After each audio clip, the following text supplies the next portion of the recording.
Wars are not decided by weapons. They are decided by will.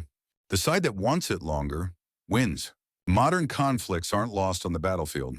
They're lost in parliaments, in news cycles, and in public opinion.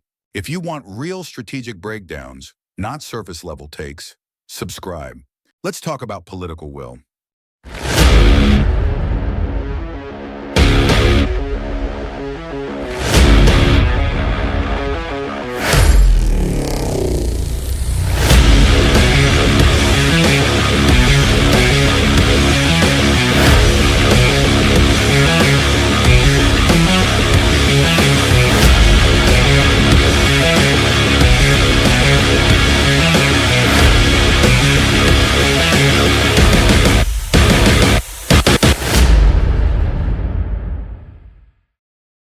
War is often described as a contest of firepower, missiles, tanks, aircraft, technology. But history shows something different. Modern wars are rarely decided by who has the better equipment. They are decided by who is willing to endure longer. Political will is the center of gravity, and when it collapses, the war ends, regardless of battlefield performance. The idea goes back to Karl von Clausewitz. Clausewitz argued that war is not an independent act. It is politics by other means. That means every military action ultimately serves a political objective.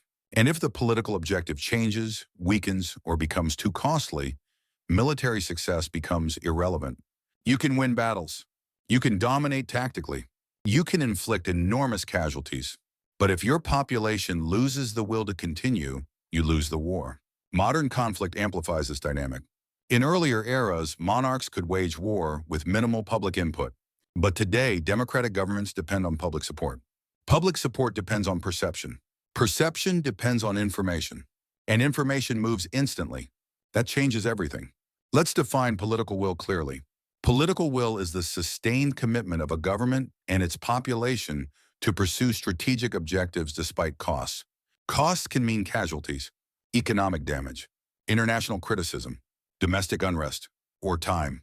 Time is often the decisive factor. Modern adversaries understand this. They know they may not be able to defeat a stronger military conventionally, but they do not have to. They only have to outlast it. The Vietnam War illustrates this perfectly. The United States held overwhelming military superiority over North Vietnamese Army and the Viet Cong. American forces won most tactical engagements. Body counts favored U.S. forces dramatically. Yet the war ended in American withdrawal. Why? Because political will eroded. Television brought the war into American living rooms. Public protests grew. Casualties continued. Strategic objectives became unclear. The North Vietnamese leadership, by contrast, accepted catastrophic losses. They framed the conflict as existential. National unification, independence, survival. They were willing to endure longer. And that endurance determined the outcome. The battlefield did not decide the war. Political will did. You see similar patterns in the Soviet experience in Afghanistan. In 1979, the Soviet Union invaded Afghanistan, expecting a short stabilization operation. Instead, it faced a prolonged insurgency supported externally. The Soviets possessed armor, air power, and overwhelming firepower, but they could not eliminate resistance. Casualties mounted. Economic strain increased. Domestic dissatisfaction grew. Eventually, Moscow withdrew, not because it was tactically defeated, but because the political cost exceeded the perceived value. Now look at the war in Afghanistan after 2001. The United States again achieved rapid military success against the Taliban regime. The regime collapsed within months, but regime removal was not the same as political resolution. The conflict extended nearly 20 years. Over time, American public support declined. War fatigue set in. Strategic objectives shifted from counterterrorism to nation building and back again. Ambiguity weakens political will. When a population cannot clearly define victory, it struggles to justify sacrifice. The Taliban understood this. They did not need to win conventional battles. They needed to remain present, remain active, remain undefeated. Time became their ally. Political will eroded in Washington. And once the decision was made to withdraw, the military balance became secondary.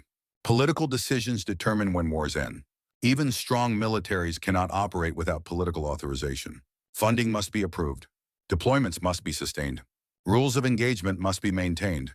If domestic support fractures, political leaders adjust. Modern information environments accelerate this erosion. Social media amplifies casualties. Narratives spread instantly. Adversaries exploit this deliberately. Information warfare is not just about confusing the enemy. It is about targeting political will. Undermine public confidence. Highlight mistakes. Emphasize costs. Exploit division. If a democracy begins questioning the value of a war, its endurance weakens. Authoritarian regimes face different pressures. They may control media, suppress dissent, manipulate casualty reporting, but they are not immune. Economic strain, elite dissatisfaction, and internal instability can still fracture will. The key point is this: military strength and political endurance are not the same thing. One operates on the battlefield. The other operates in the population. The stronger side militarily often assumes endurance automatically follows. That assumption is dangerous. Now consider Ukraine. In 2022, Russia invaded expecting rapid collapse. Instead, Ukrainian political will hardened. Civilian resistance surged. Leadership messaging unified the population. Western support flowed because the narrative framed Ukraine as defending sovereignty. The Ukrainian military adapted, but adaptation was fueled by national will. Meanwhile, Russian expectations of quick victory failed. When wars extend beyond initial timelines, political pressure increases. Sanctions bite, casualties accumulate, narratives shift. War becomes less about strategy and more about endurance. This dynamic is not new. During World War II, Britain endured the Blitz. German bombing did not collapse British political will. Instead, it strengthened it. Civilian resilience can offset material disadvantage. But that resilience must be sustained by leadership. Political leaders must align objectives with public understanding. If objectives drift, support fractures. If costs rise without visible progress, doubt spreads. And doubt is corrosive. One of the most important strategic concepts in modern war is the center of gravity.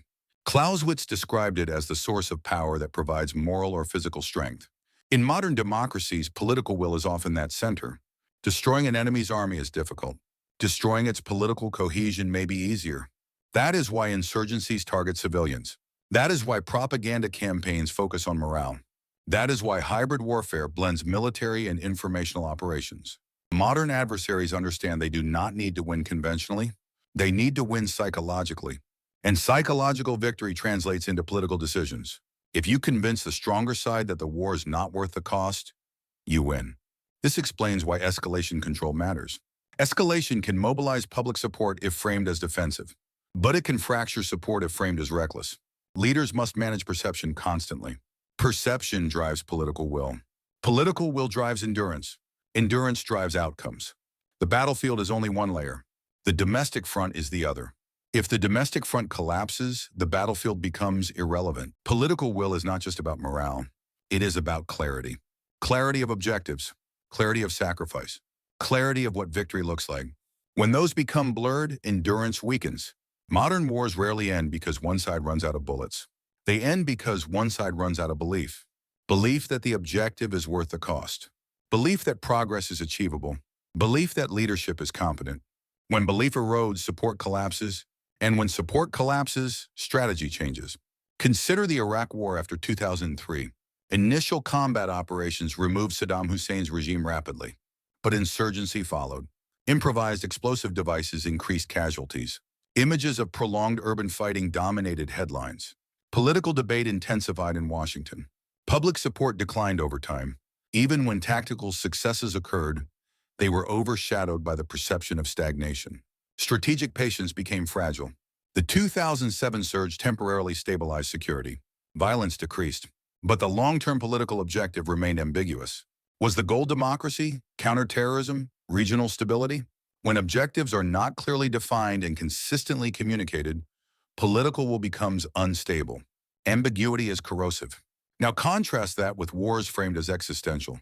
During World War II, the United States and the Soviet Union both framed the conflict as survival. Existential framing increases tolerance for sacrifice. When a population believes defeat threatens its identity or survival, endurance strengthens dramatically. This is why small states facing invasion often demonstrate extraordinary resilience. They perceive total loss as catastrophic. Therefore, compromise becomes unacceptable. Meanwhile, larger powers fighting limited wars often face weaker domestic urgency.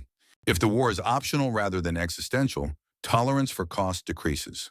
Modern strategy increasingly revolves around this imbalance. One side frames the war as survival. The other frames it as policy. Survival always outlasts policy. This is the logic insurgencies exploit. They turn wars into contests of patience. They avoid decisive battles. They prolong conflict. They focus on perception.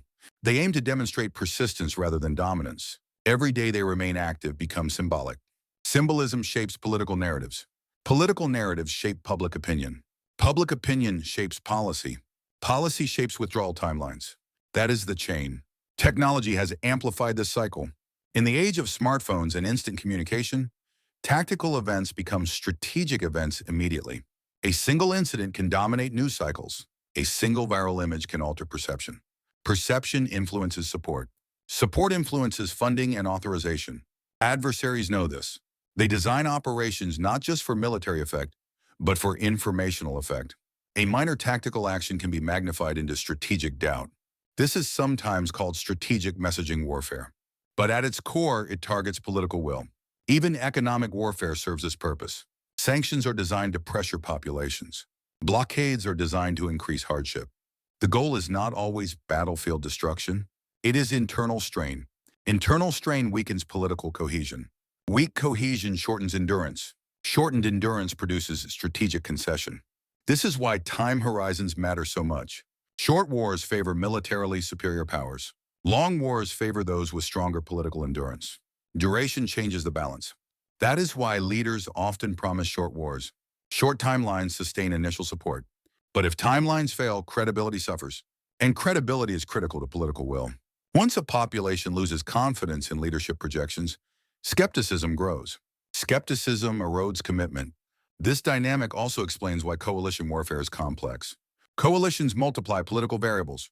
Different countries have different thresholds for casualties. Different electorates tolerate different economic costs. Maintaining coalition unity requires synchronized political messaging. If one partner withdraws support, it can fracture momentum. Political will is therefore both domestic and international. It must be maintained across multiple audiences. Strategic communication becomes as important as military planning. The lesson is clear. Modern war is multidimensional. The military fights on the battlefield. Leaders fight in the political arena. The population fights in the psychological arena. All three must align. If one collapses, the structure fails. Now consider deterrence. Deterrence is fundamentally about political will. It is about convincing an adversary that you are willing to endure escalation. Not just capable. Willing. Capability without demonstrated willingness is hollow. Willingness without capability is reckless. Effective deterrence requires both. Adversaries constantly test political will. They probe. They escalate incrementally. They observe reactions. If responses appear hesitant, deterrence weakens.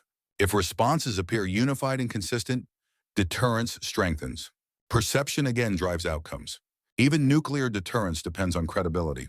If an adversary doubts that political leaders would authorize escalation, deterrence erodes. Thus, political will is not just about fighting wars. It is about preventing them. Finally, consider this. The strongest militaries in history have lost wars, not because they lacked skill, not because they lacked firepower, but because they lacked sustained political alignment between objectives, cost, and public support. Victory requires endurance. Endurance requires cohesion. Cohesion requires clarity. Clarity requires leadership.